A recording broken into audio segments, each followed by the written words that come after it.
सुप्रभात बच्चों, मैं Nekraj Maurya Chaudhary MRM memorial ETT institute 5 NRD Nirvana Suratgarh से। हमारी जो क्लास है वो है DLED प्रथम वर्ष। विषय हिंदी भाषा शिक्षण और प्रवीणता, और जो अपनी यूनिट चल रही है और जो प्रकरण चल रहा है वो है लिखना सीखना। लिखना सीखना के पिछले 4-5 क्लास में आपने देखा होगा, अलग अलग प्रकरण के ऊपर आपने चर्चा की थी। आज का जो अपना प्रकरण रहेगा वो रहेगा वर्तनीगत अशुद्धता के कारण। क्या? वर्तनीगत अशुद्धता के कारण।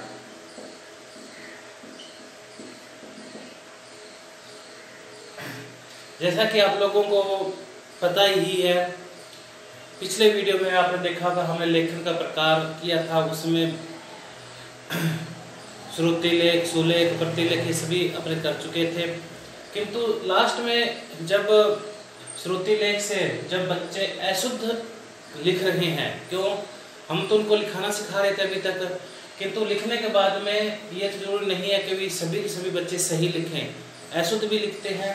तो उन अशुद्धता के जो कारण हैं उन कारणों के ऊपर हम आज चर्चा करेंगे।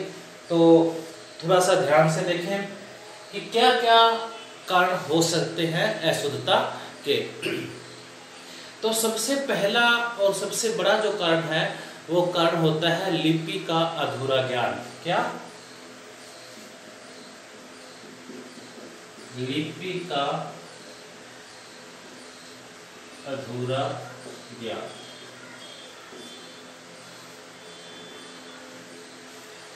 अपने वैसे भी नॉर्मल कहते हैं कि भी अधूरा ज्ञान हमेशा खतरनाक होता है, वही बात यहाँ पे आ रही है कि भी बच्चों को क्या होता है, बहुत से बार लिपि का अधूरा ज्ञान होता है और इसी कारण से वो उसमें गलतियां करते हैं। और जैसे एक नॉर्मल सी बात है कि बच्चे इन चीजों में बहुत ज्यादा गलती करते हैं, श और स में। ये लिपि का ये के अधूरा ज्ञान होता है इसमें, ताकि वो इससे वो गलतियां करते हैं। जो इसमें क्या है कि भी उसकी जो भूलें होती हैं, क्यों वो इसको अच्छे तरह से जो मात्रा का ज्ञान का जो अल्पबोध होता है वो बहुधा लिपि के अधूरे ज्ञान का ही परिणाम होता है। बहुधा यानी बहुत कम लिपि के अधूरा ज्ञान का परिणाम होता है। यही नहीं कि श और श ये जो का अंतर लिपि की दृष्टि से न समझने के कारण बहुत सी वर्तनीय संबंधी जो भूलें होती हैं वो बच्चों से होती हैं। ये तो हो गया क्योंकि उनको दोष लिखना है, तो इस जगह पर वो ऐसे दोष लिख देंगे या दोष लिख देंगे, तो गलत है। ये तीनों ही शय का अलग अलग अर्थ होता है, तो इसके ऊपर एक खास ध्यान रखना चाहिए बच्चों को। ठीक है, एक तो ये हो गया। एक हो गया रेफ रे का प्रयोग। इस लिपि से जो अधूरा ज्ञान होता है इससे बच्चों को बहुत ज्यादा प्रॉब्लम आती है, बच्चे बहुत ज्यादा गलती करते हैं। जैसे कि अपने आदर्श लिखते हैं, आदर्श सही तो ये है, रेफ का जो प्रयोग होता है वो श के ऊपर होता है और बहुत से बच्चे आदर्श ऐसे लिख लेते हैं जो कि गलत है। इस चीज का उनको सही से पता नहीं होता है। ठीक है, वैसे ही आशीर्वाद है,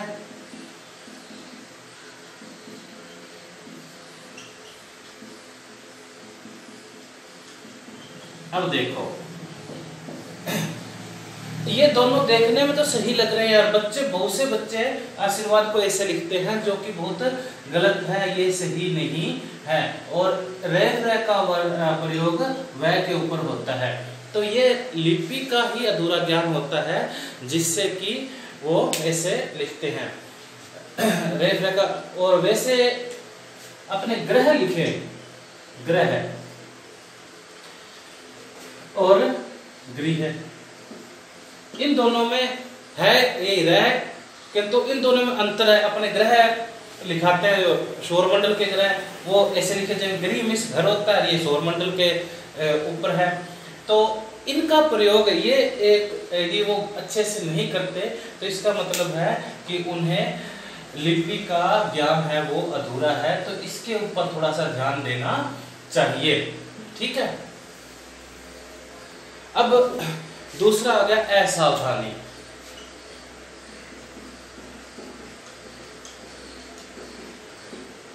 दूसरा जो कारण है वह है असावधानी। असावधानी कैसे कहते हैं ना, कभी जल्दी का काम शैतान का, वही है कि बहुत से बच्चे ऐसे होते हैं कि वो जल्दी जल्दी लिखना चाहते हैं और जल्दी जल्दी लिखने के कारण ही उनमें बहुत से वर्तनीगत जो भूलें हो जाती हैं वो बहुत हो जाती हैं और इसी कारण वो मतलब गलतियां करते हैं, क्योंकि पहले ही मैंने बता चुका हूँ कि वे जल्दी काम शैतान का, वो जल्दबाजी के कारण ऐसे गलतियां कर लेते हैं। तो उनको ऐसे गलतियां नहीं करनी चाहिए। जैसे मान लो संदेश लिखना है तो लिख तो वो संदेश रहे हैं, ठीक है, किंतु वो जल्दी जल्दी में संदेह लिख दे रहे हैं। अब जैसे एक कहावत है कि जहां न पहुंचे रवि वहां पहुंचे कवि, जहां न पहुंचे रवि वहां पहुंचे कवि, वहां पहुंचे कवि, एक कहावत है। अब इसको क्या है, वो असावधानी बरतने के कारण उसमें क्या कहते हैं, जहां न पहुंचे कवि वहां पहुंचे रवि। अब वो ऐसा लिख देते हैं। अब ऐसा लिखने से कारण क्या है, ये रवि और कवि ये दोनों मतलब आगे पीछे कर दिए।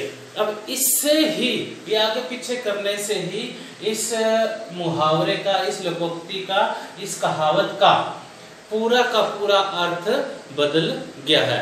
तो ये किसका परिणाम है, ये असावधानी का ही परिणाम है। तो बच्चों को क्या करना चाहिए, असावधानी बिल्कुल भी नहीं बरतनी चाहिए। ठीक है, 2 नंबर होगा ये। अब अपने करते हैं 3 नंबर। 3 नंबर है पर्याप्त विस्तृत अध्ययन का अभाव। क्या है, पर्याप्त विस्तृत अध्ययन का अभाव।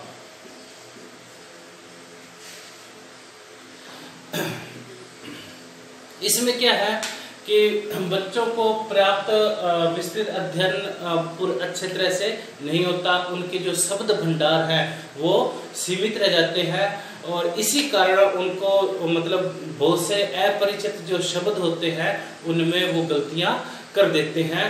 तो इसका कारण क्या है कि उनके पास विस्तृत अध्ययन नहीं है। जैसे कि संदर्भ्य है, संदर्भ्य का वो संदर्भ लिख देते हैं, क्या लिख देते हैं, संदर्भ। तो इसमें क्या है कि उनके पास पर्याप्त विस्तृत अध्ययन नहीं है। तो बच्चों को ये करना चाहिए कि वो ज़्यादा से ज़्यादा शब्दों का प्रयोग जानने की कोशिश करना चाहिए ताकि इसमें गलतियां न हो सकें। ठीक है, ये हो गया 3 नंबर। अब आते हैं नंबर 4 पे। 4 में क्या है, शिक्षकों के द्वारा वर्तनीगत भूलों को सुधार करना। क्या, शिक्षकों के द्वारा वर्तनीगत भूलों का सुधार करना।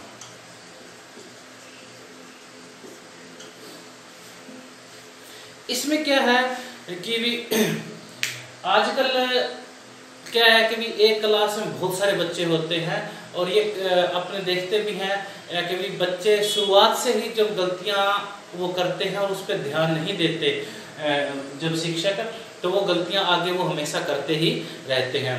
तो इस कारण से उनको, क्योंकि एक क्लास में बहुत सारे बच्चे होते हैं और प्रत्येक के ऊपर नजर रख पाना पॉसिबल नहीं होता, तो कहीं ना कहीं उन शिक्षकों के ऊपर भी ये रिस्पॉन्सिबिलिटी बनती है कि उनके ऊपर मौखिक और लिखित दोनों प्रकार के भूल जब वो करते हैं तो उनका सुधार उसी समय कर दिया जाना चाहिए। ठीक है। पांचवा आ गया जो कि बहुत ज्यादा इंपॉर्टेंट भी अपने मान सकते हैं,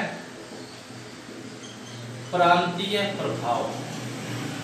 प्रांतीय प्रभाव भी कह सकते हैं, अपने इसको क्षेत्रीय प्रभाव भी कह सकते हैं, क्षेत्रीय प्रभाव दोनों। इसमें क्या है यह कि भी आपको ये अच्छे से पता है कि भी हमारा जो देश है वो बहुभाषी है। बहुभाषी का मतलब होता है यहाँ पे बहुत सी भाषाओं का प्रयोग किया जाता है बोलने में। ठीक है।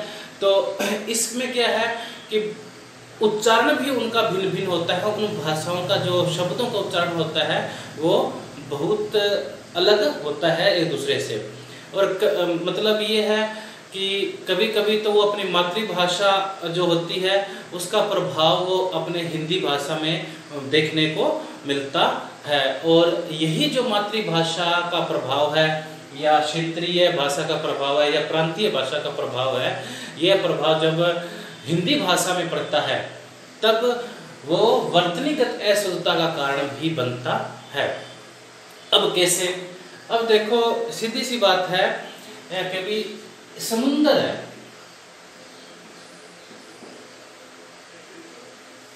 समुंदर, ठीक है। अब बहुत से बच्चे इसको समुंदर बोलेंगे, ठीक है, बल्कि ये समुंदर होता नहीं है, ये समुद्र होता है। क्या होता है? समुद्र। ठीक है। अब इसमें एक वर्तनीगत अशुद्धता ये भी होती है कि बहुत से बच्चे इसको समुद्र समुद्र बोल, इसमें दय को पूरा कर देंगे किंतु ये है आधा समुद्र। ठीक है। वैसे ही देखो अपने यहाँ के यदि इस क्षेत्रीय भाषा का प्रभाव अपने इस शब्द पे डालते हैं तो अपने इसको प्रताप बोलते हैं, प्रताप। सही है, किंतु ये प्रताप नहीं है, ये प्रताप है। प्रताप और प्रताप में अंतर है। तो इसको अपने क्या यहाँ के अनुसार क्या है? प्रताप, प्रताप, किंतु ये प्रताप ना होके प्रताप होता है। वैसे ही देखो स्टेशन, स्टेशन है, इसको बहुत से लगभग इसको स्टेशन बोलते हैं, स्टेशन। ठीक है, जो कि गलत है स्टेशन। वैसे ही स्कूल, स्कूल है, और इसको क्या बोलते हैं? स्कूल। गलत है, क्षेत्रीय भाषा का प्रभाव पड़ रहा है, किंतु शब्द क्या है वो आपके सामने ही है।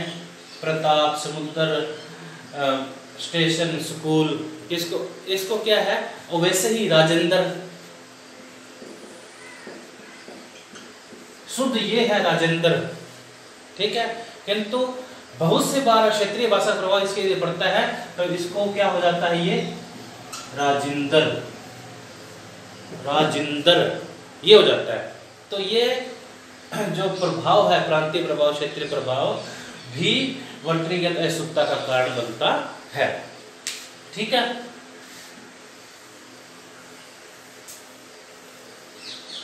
अब आ गया नंबर 6। वो क्या है? उर्दू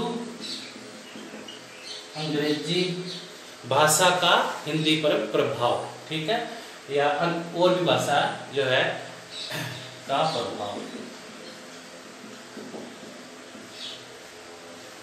उर्दू और अंग्रेजी भाषा का या अपने और भी भाषाएं बहुत सी हैं उसका जो हिंदी में प्रभाव पड़ता है वो प्रभाव। देखो अपने क्या है, हिंदी के अंदर बहुत सारी जो भाषा इसके अंदर इंक्लूड हो चुकी है, उसमें उर्दू और अंग्रेजी प्रमुख है।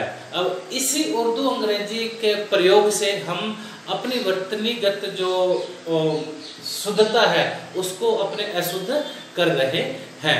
जैसे अपने अंग्रेजी में है होता तो बुद्ध है, ठीक है, अब दोनों ही सही हैं, बुद्ध, ठीक है, किंतु आपने देखा होगा इसको बहुत से लोग बुद्ध न बोल के बुद्धा बोलते हैं, ठीक है, बुद्धा, जो कि अंग्रेजी का शब्द है, अंग्रेजी का प्रभाव पड़ गया ना हिंदी में। उसी प्रकार अपने असम है, असम एक राज्य का नाम है, आपने बहुत सी बार देखा होगा इसको आसाम बोला जाता है। क्या बोला जाता है? आसाम बोला जाता है। और सबसे बहुपरिचित शब्द योग, ये तो पता ही है, योग, ये वाला नहीं, आपको पता ही चल गया, बाबा रामदेव वाला ये योग। किंतु बहुत से बार आपने देखा होगा इस योग को क्या बोला जाता है? योगा, जो कि अंग्रेजी का प्रभाव इसमें स्पष्ट तौर से दिख रहा है। तो अशुद्धता का कारण ये भी है कि उर्दू, अंग्रेजी और अन्य भाषा के जो शब्द है उसका प्रभाव हिंदी भाषा में पड़ने लग गया है।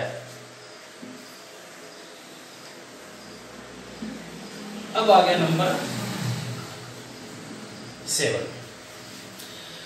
नंबर 7 है अशुद्ध उच्चारण।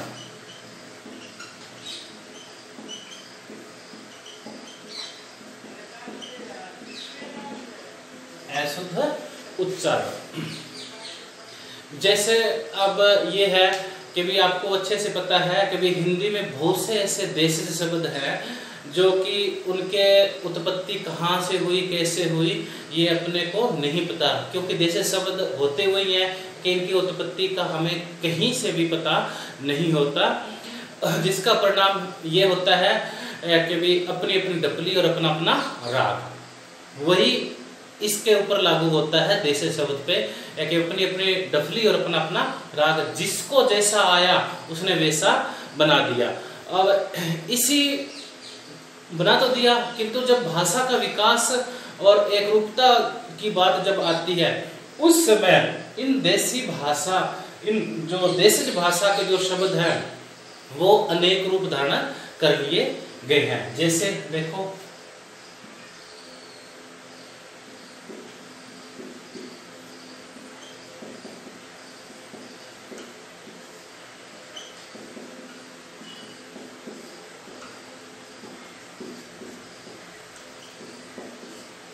अब इन शब्दों के बारे में आप क्या कहोगे? वैसे ही देखो,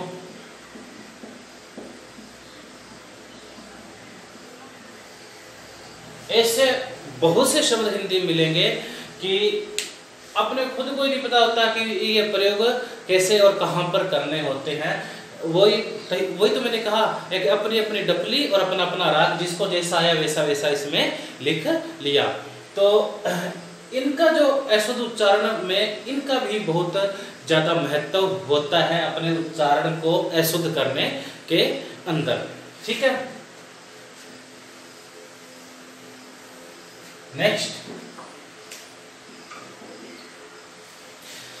व्याकरण की अनभिज्ञता।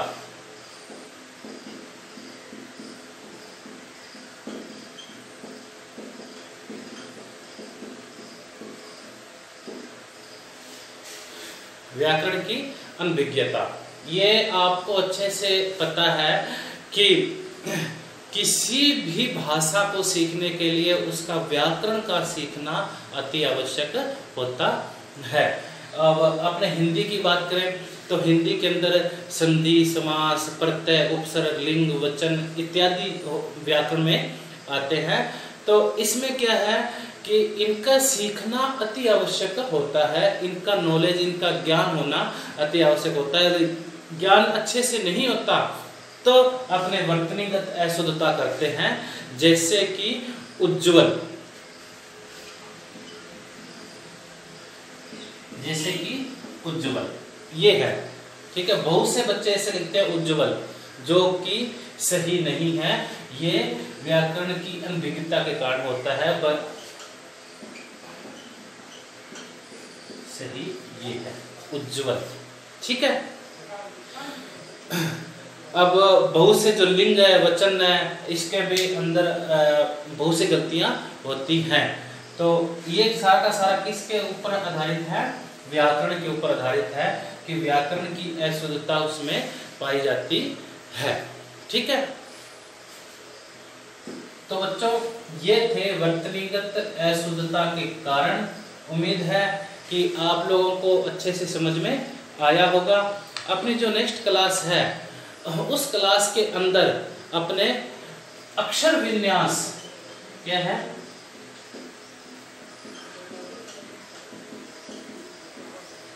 अक्षर विन्यास की अशुद्धताओं जो होती है, अशुद्धियां होती हैं, उनको दूर करने के उपाय के तरीके के बारे में चर्चा करेंगे नेक्स्ट क्लास के अंदर। ठीक है, तब तक के लिए धन्यवाद।